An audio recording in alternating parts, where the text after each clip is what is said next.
Hello friends, स्वागत है आप सभी का एक बार फिर से हमारे और आपके YouTube channel Akhilesh education centre पर। तो आज हम लोग क्लास 10th का धातु आधात में जो बचा है उसको देखेंगे। सबसे पहले हमारा है धातुओं की प्राप्ति।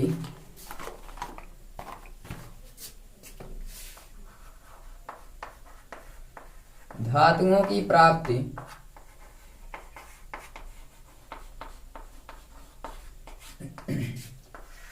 धातुएं कैसे प्राप्त की जाती हैं? तो इसमें सबसे पहले है खनिज क्या है। खनिज क्या होता है? पृथ्वी की भूपर्परटी में कुछ तत्व अथवा यौगिक पाए जाते हैं जिन्हें हम खनिज कहते हैं। खुदाई करने पर पृथ्वी की भूपर्परटी में जो तत्व अथवा यौगिक मिलते हैं उन्हें ही हम खनिज कहते हैं। लिखेंगे कि पृथ्वी के भूपर्परटी में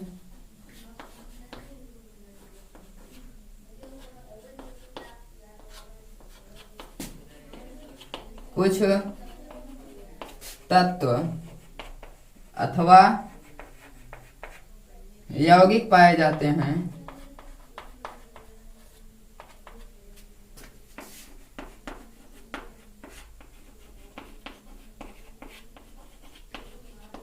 जिन्हें हम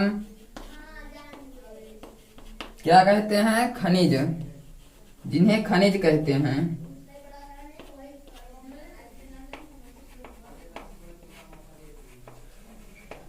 पृथ्वी की भूपर्परटी में कुछ तत्व अथवा यौगिक पाए जाते हैं, यानी जब हम खुदाई करते हैं पृथ्वी की तो उसमें से कुछ तत्व निकलते हैं और कुछ यौगिक भी निकलते हैं जिन्हें हम खनिज कहते हैं।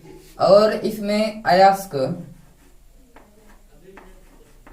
अयस्क इन खनिजों में कुछ विशेष प्रकार की धातुएं लगी होती हैं, यानी जब कुछ तत्व अथवा यौगिक निकलते हैं तो उसमें कुछ विशेष प्रकार के धातुएं लगी होती हैं जिन्हें निकालना अत्यंत लाभकारी होता है। उन्हें ही हम अयस्क कहते हैं। खनिजों में कुछ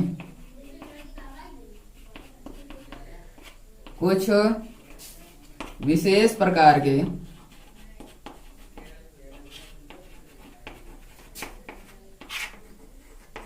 धातुएं लगी रहती हैं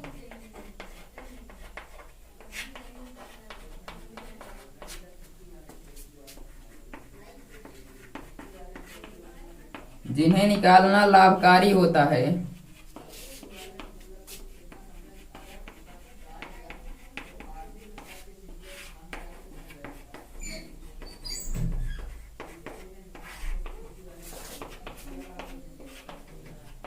उन्हें अयस्क कहते हैं।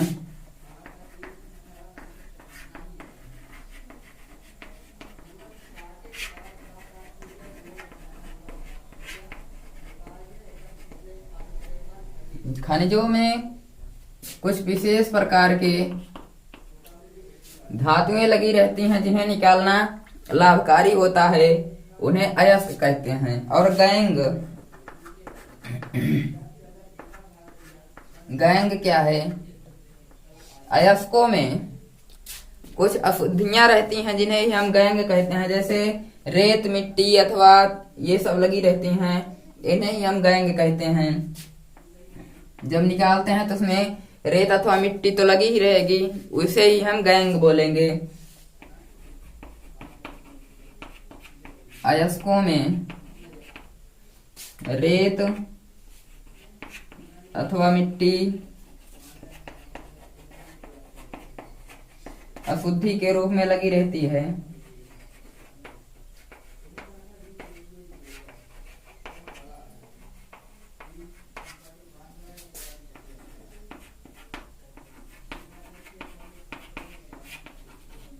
जिन्हें गैंग कहते हैं।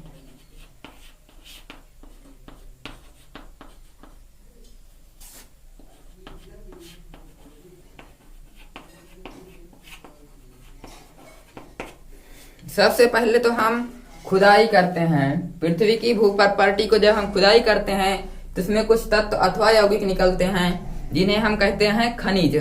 खुदाई करने पर जो प्राप्त होता है उसे हम खनिज कहते हैं। और उस खनिज में जब खनिज हमें प्राप्त हो जाता है तो उसमें सोने चांदी अथवा लोहा कुछ ऐसे मिल जाते हैं जिन्हें हम अयस्क बोलेंगे। और उस अयस्क में जब मिट्टी रेत कुछ और लगा रहेगा तो उसे हम जो लगा रहेगा यानी मिट्टी रेत को गैंग बोलेंगे, अशुद्धि को। आगे देखेंगे धातुओं का निष्कर्षण कैसे करते हैं।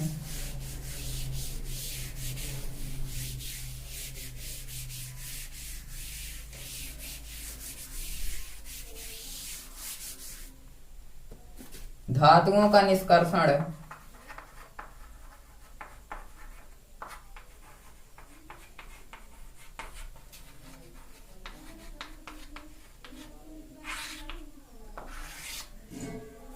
सबसे पहले तो ये सक्रियता श्रेणी बनाएंगे।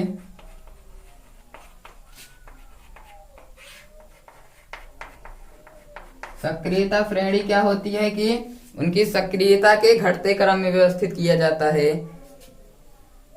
Potassium, sodium, calcium, magnesium, aluminium, zinc, iron, PbCu, AgAu।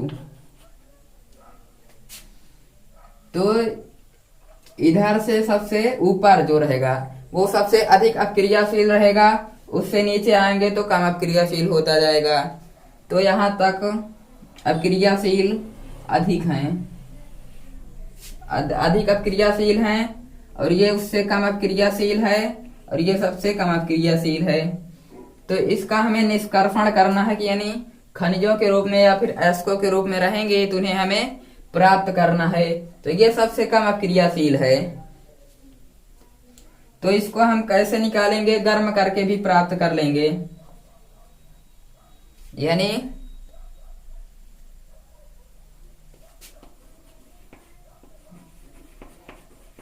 प्राकृतिक अवस्था में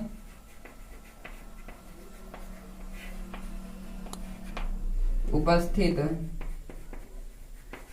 ये प्राकृतिक अवस्था में उपस्थित रहते हैं, इन्हें हम गर्म करके भी प्राप्त कर लेते हैं।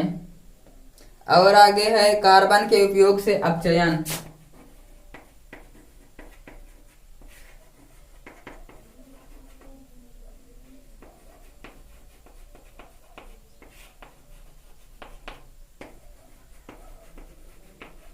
जो धातुएं मध्य में हैं, जो तत्व मध्य में हैं, उन्हें हम कार्बन के उपयोग से अपचयन करके प्राप्त करते हैं। इन्हें हम आसानी से प्राप्त कर लेंगे, इन्हें हम अपचयन करके प्राप्त करेंगे, क्योंकि ये कम अक्रियाशील हैं और ये बहुत कम अक्रियाशील हैं, और इन्हें ये बहुत ही अत्यंत अक्रियाशील हैं। इन्हें हम करेंगे विद्युत अपघटन द्वारा, विद्युत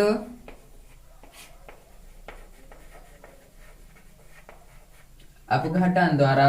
इन्हें प्राप्त करना इतना आसान नहीं है, इसीलिए हम इनको विद्युत अपघटन द्वारा प्राप्त करते हैं।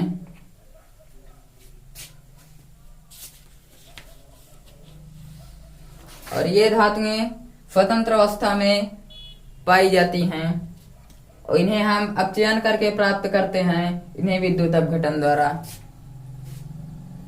ये उच्च अपक्रियाशील और ये मध्य अपक्रियाशील यानी मध्य में रहती हैं, मध्यम अपक्रियाशील, और ये निम्न अपक्रियाशीलता होती हैं।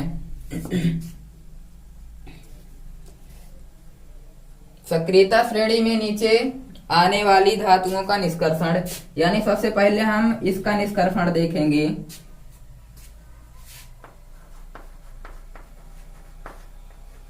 सक्रियता श्रेणी में सबसे नीचे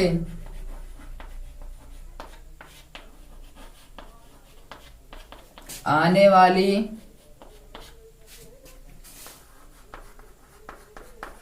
धातुओं का निष्कर्षण।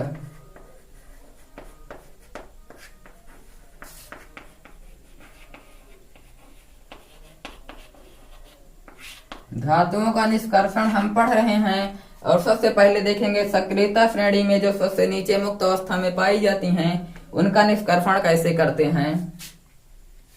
तो फिर धातुओं के ऑक्साइड को, यानी ये धातुएं ऑक्साइड के रूप में पाई जाएंगी, तो क्या लिखेंगे, धातुओं के ऑक्साइड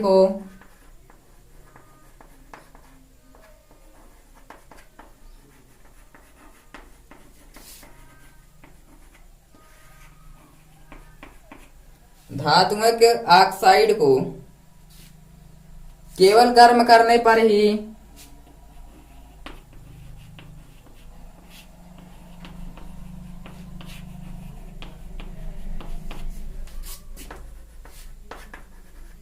धातु को प्राप्त किया जाता है।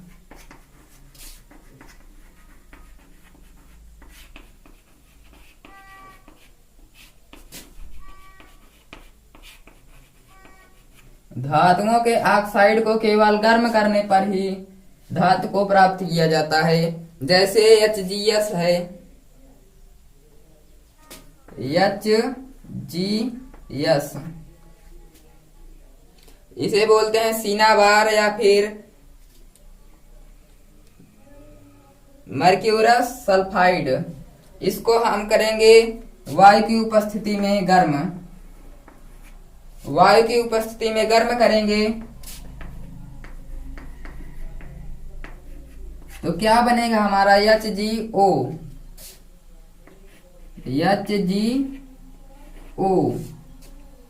और बनेगा FO2। इस समीकरण को हम संतुलित करेंगे, इधर 3 ऑक्सीजन, मरकरी 1 है, सल्फर भी 1 है। इधर 2 से गुणा कर देते हैं, इधर भी 2 से गुणा, इधर भी 2 से गुणा, बराबर हो गया।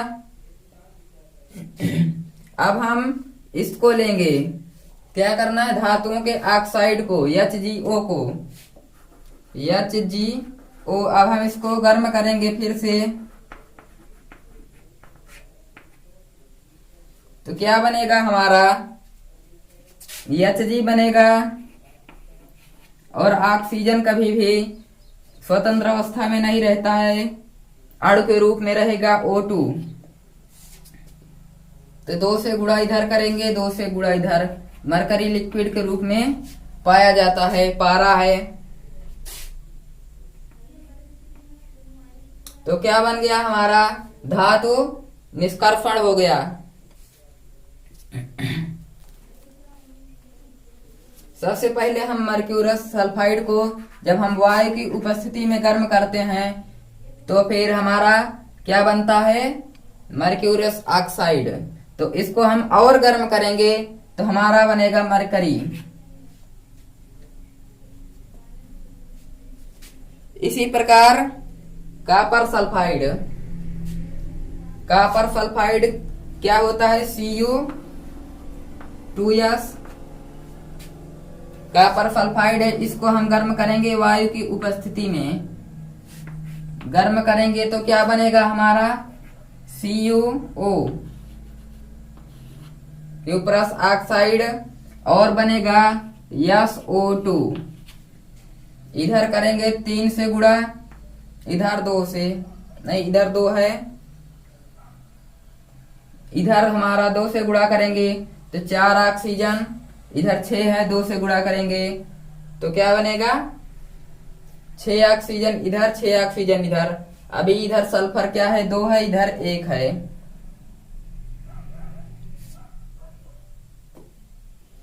इधर 2 से गुणा कर देते हैं, बराबर हो गया।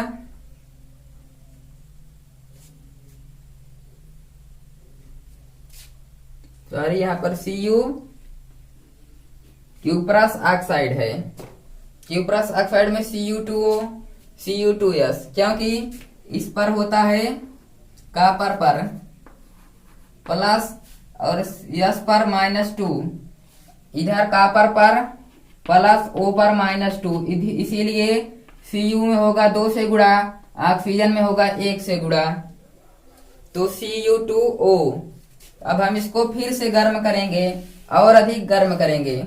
पहले हम तो वायु की उपस्थिति में गर्म करते हैं। फिर हम Cu2O इसको क्यूप्रस ऑक्साइड को और अधिक गर्म करेंगे। Cu2O और अधिक गर्म करेंगे तो बनेगा हमारा Cu प्लस O2।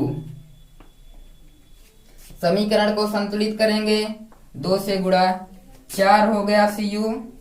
तो हमारा Cu प्राप्त हुआ है किसके रूप में? सॉलिड के रूप में, कहाँ पर? ठोस के रूप में प्राप्त हुआ है।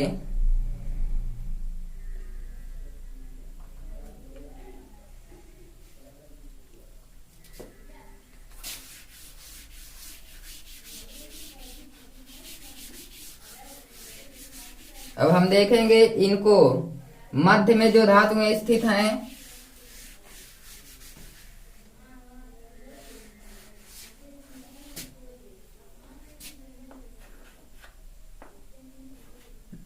सक्रियता श्रेणी में मध्य में आने वाली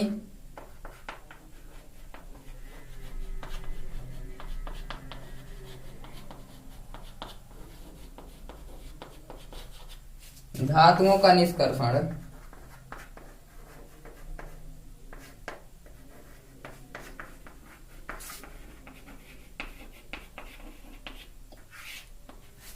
जो धातुएं मध्य में आती हैं उनका निष्कर्षण हम कैसे करते हैं? कार्बन के उपयोग से अपचयन करके। कार्बन के उपयोग से अपचयन करके करते हैं। तो ये सल्फाइड अथवा किसके रूप में रहती हैं? कार्बोनेट अयस्क के रूप में। ये धातुएं सल्फाइड अयस्क और कार्बोनेट अयस्क के रूप में रहती हैं। सल्फाइड अयस्क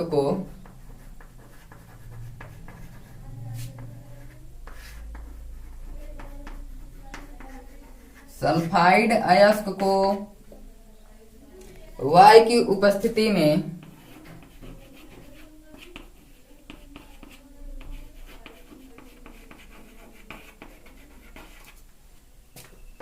सल्फाइड अयस्क को वायु की उपस्थिति में गर्म करने पर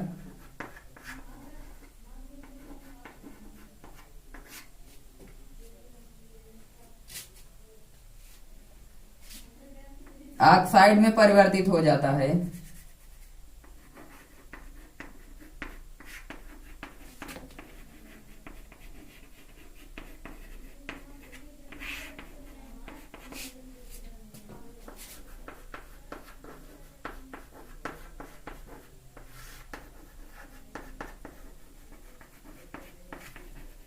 जिसे भर्जन कहते हैं।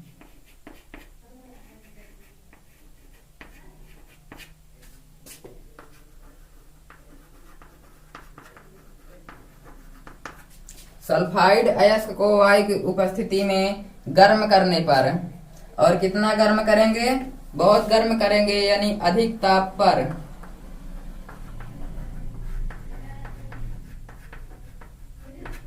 सल्फाइड अयस्क को वायु की उपस्थिति में गर्म करेंगे, और कितना गर्म करेंगे? अधिक ताप पर गर्म करेंगे। और गर्म करने पर जो प्राप्त होगा यानी ऑक्साइड में परिवर्तित होगा, जिसे ही हम भर्जन कहेंगे।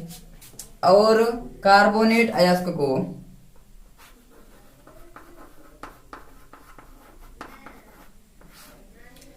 ये सल्फाइड अयस्क या फिर कार्बोनेट अयस्क के रूप में रहेगा। तो कार्बोनेट अयस्क को वायु की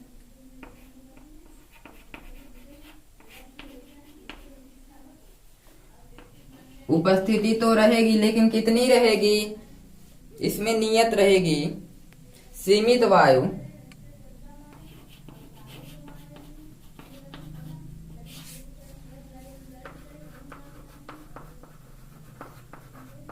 सीमित वायु की उपस्थिति में गर्म करने से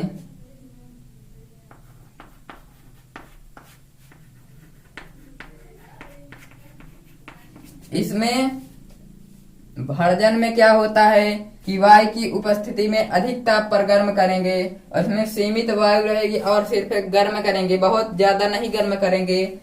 गर्म करेंगे तो ही प्राप्त हो जाएगा। क्या प्राप्त होगा? ऑक्साइड।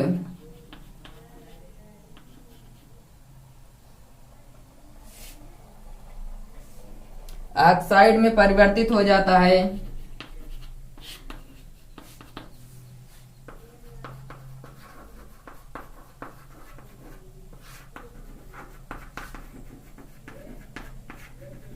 जिसे निस्तापन कहते हैं।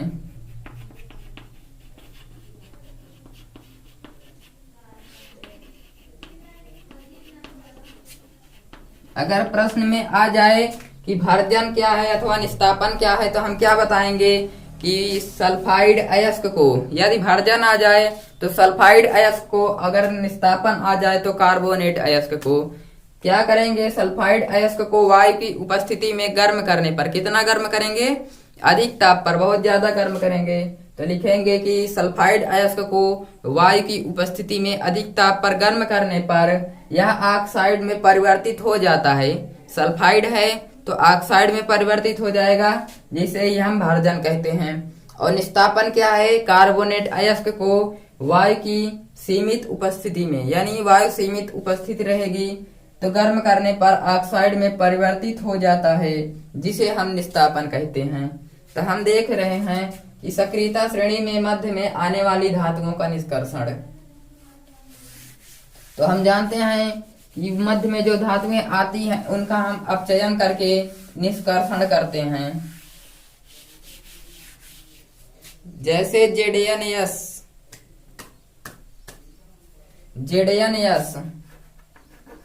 Zinc sulphide. जिंक सल्फाइड को हम वायु की उपस्थिति में गर्म करेंगे और अधिक गर्म करेंगे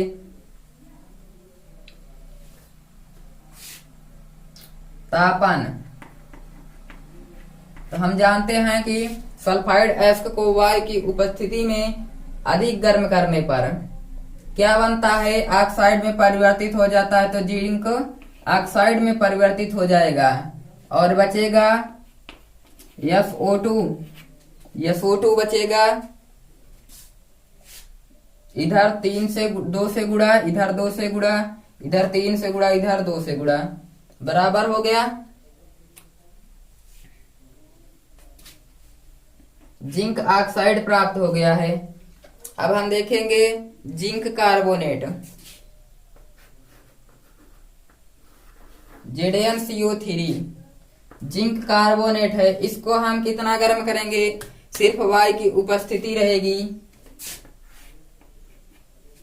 इसको हम अधिक ताप पर वायु की उपस्थिति में गर्म करेंगे और इसमें सीमित मात्रा में वायु रहेगी। तापन। निस्तापन में क्या होता है कि कार्बोनेट अयस्क यानी जिंक कार्बोनेट है तो इसको हम वायु की सीमित अवस्था में गर्म करेंगे तो क्या बनेगा? ऑक्साइड। जिंक ऑक्साइड प्लस बनेगा CO2,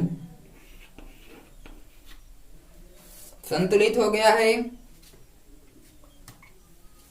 तो जिंक कार्बोनेट को वायु की सीमित अवस्था में गर्म करने पर ये ऑक्साइड में परिवर्तित हो गया, जिंक ऑक्साइड में, और ये भी जिंक ऑक्साइड में। अब हम इसको कार्बन की उपस्थिति में क्या करेंगे? कार्बन के उपयोग से अपचयन करेंगे इसका, जिंक ऑक्साइड का, ZnO प्लस C अपचयन करेंगे तो क्या बनेगा हमारा? अपचयन कैसे होता है? ये जुड़ जाएगा इसमें और जिंक का हो जाएगा अपचयन। जिंक बचेगा, ऑक्सीजन अपचयित हो गया, इसमें आकर जुड़ गया CO कार्बन मोनोऑक्साइड। तो जिंक हमारा धातु प्राप्त हो गया है।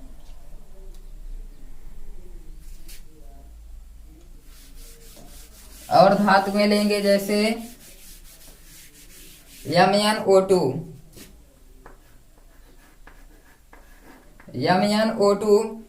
प्लस Al, एल्युमिनियम के साथ गर्म करेंगे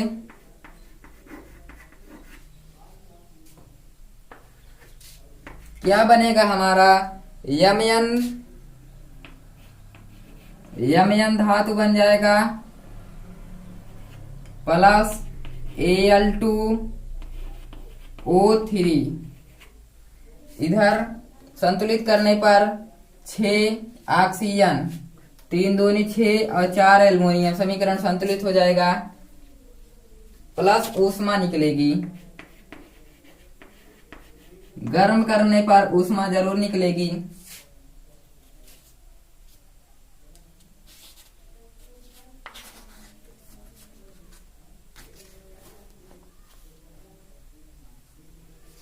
एक अपक्रिया है Fe2O3,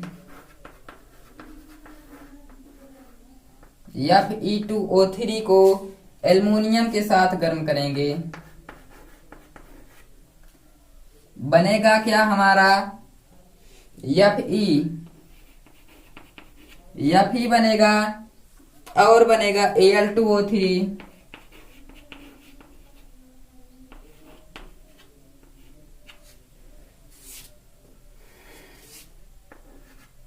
तो ये अपक्रिया, यदि हम Fe2O3 को एल्युमिनियम के साथ गर्म करते हैं तो हमारा ये अपक्रिया क्या कहलाएगी, थर्मिट अपक्रिया। इस अपक्रिया को हम बोलते हैं थर्मिट अपक्रिया।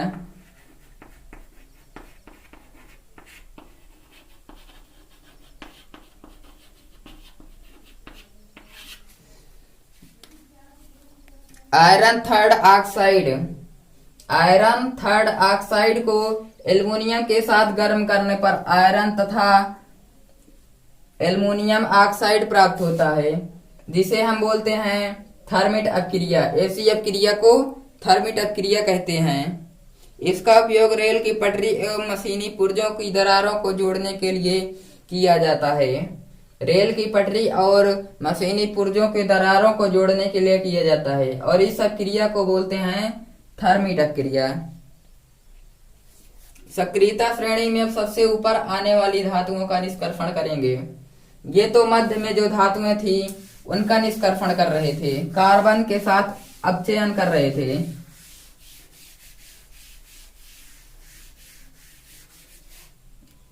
Cu2O है, कार्बन के साथ उपचयन करेंगे तो कैसे क्या बना था, Cu बनेगा 2Cu प्लस Cu, या फिर 2O था, कार्बन के साथ अपचयन करेंगे बनेगा हमारा Fe प्लस निकलेगा Cu। सभी धातुओं का हम ऐसे अपचयन करके धातु निष्कर्षण करेंगे। अब हम सक्रियता श्रेणी में जो सबसे ऊपर हैं, सबसे ऊपर आने स्थित धातुओं का क्या लिखेंगे सक्रियता श्रेणी में, सबसे ऊपर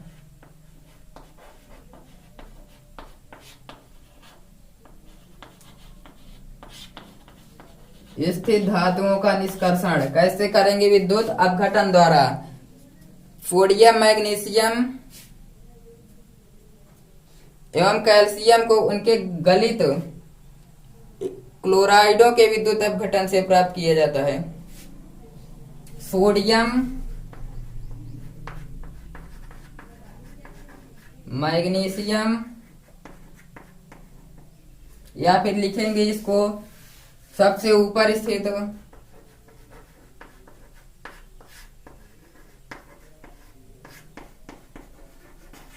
धातुओं को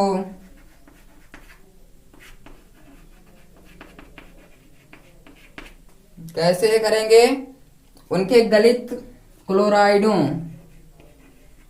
गलित अवस्था में रहेंगे और क्लोराइडों के रूप में रहेंगे। गलित क्लोराइडों,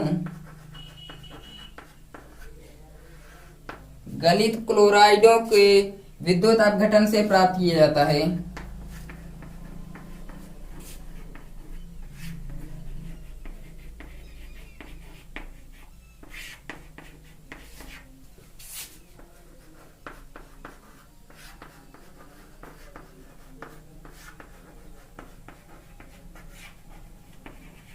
गलित क्लोराइडों के विद्युत अपघटन से प्राप्त किया जाता है कैथोड पर धातुएं निक्षेपित होती हैं। कैथोड पर कौन सा चार्ज होता है? ऋण चार्ज।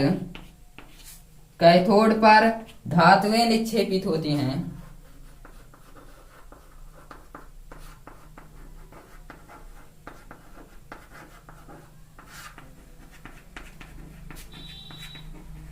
और एनोड पर प्लस होता है। एनोड पर क्या बचेगा? क्लोरीन। एनोड पर क्लोरीन मुक्त होती है।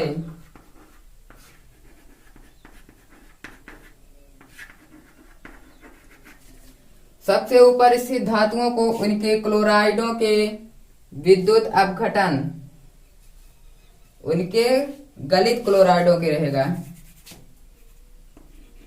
उनके गलित क्लोराइडों के विद्युत अपघटन से प्राप्त किया जाता है। यानी जो सबसे ऊपर धातुएं हैं इनको हम कैसे प्राप्त करेंगे?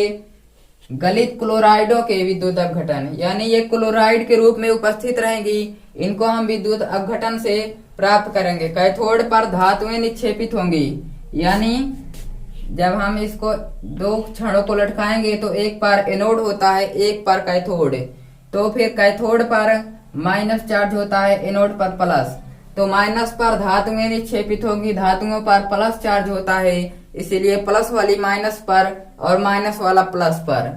तो कैथोड पर धातुएं निक्षेपित होंगी और एनोड पर क्लोरीन मुक्त होगी। तो देखेंगे अब क्रिया को, इसको नोट कर लेंगे, उसके बाद हम अब क्रिया देखते हैं। यहां पर लिख देते हैं।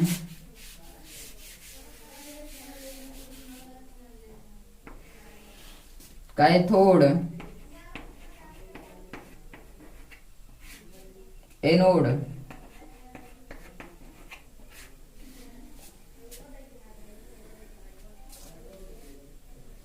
ये इलेक्ट्रोड कहते हैं, इन दोनों को इलेक्ट्रोड कहते हैं, और इसे कैथोड, इसे एनोड।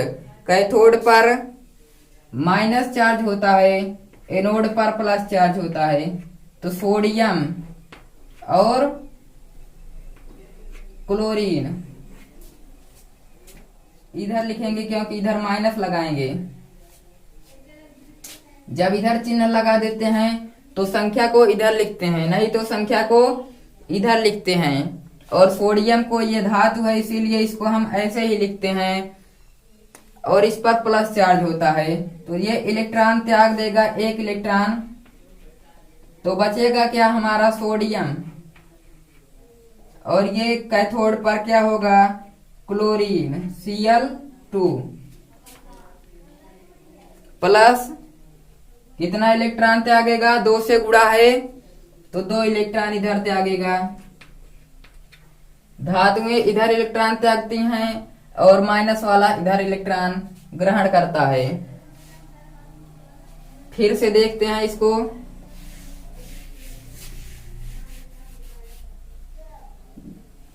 कैथोड है इधर, एनोड, इधर सोडियम, कैथोड पर धातुएं निक्षेपित होंगी और एनोड पर क्लोरीन मुक्त होगी। तो कैसे?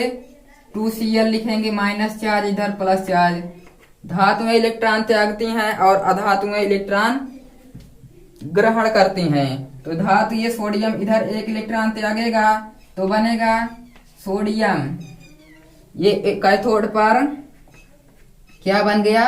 सोडियम धातु निक्षेपित हो गई। और एनोड पर देखते हैं, क्लोरीन है, तो धातुएं इधर इलेक्ट्रॉन ग्रहण करेंगी, अधातुएं, तो क्या बनेगा हमारा? Cl2 प्लस 2 गुणा है तो 2 इलेक्ट्रॉन ग्रहण करेगा। अगर एक क्लोरीन होता तो 1 इलेक्ट्रॉन ग्रहण करता, 2 क्लोरीन है तो 2 इलेक्ट्रॉन ग्रहण करेगा।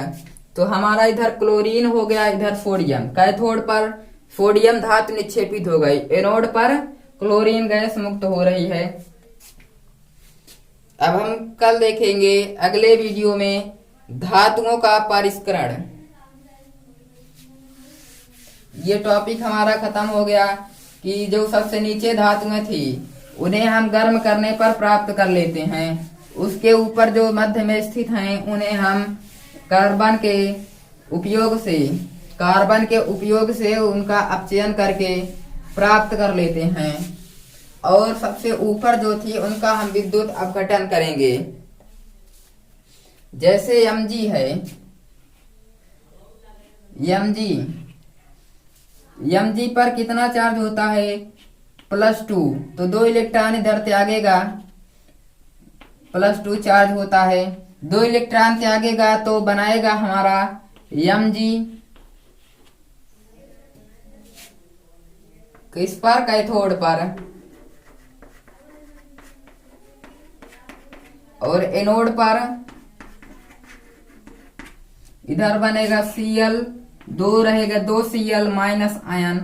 तो ये 2 इलेक्ट्रॉन इधर ग्रहण करेगा, 2 इलेक्ट्रॉन ग्रहण करेगा और बनेगा Cl2 प्लस 2 इलेक्ट्रॉन ग्रहण कर रहा है।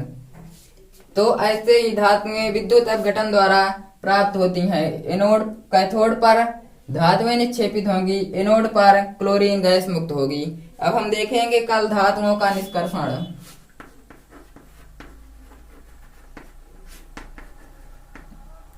धातुओं का परिष्करण। धातुओं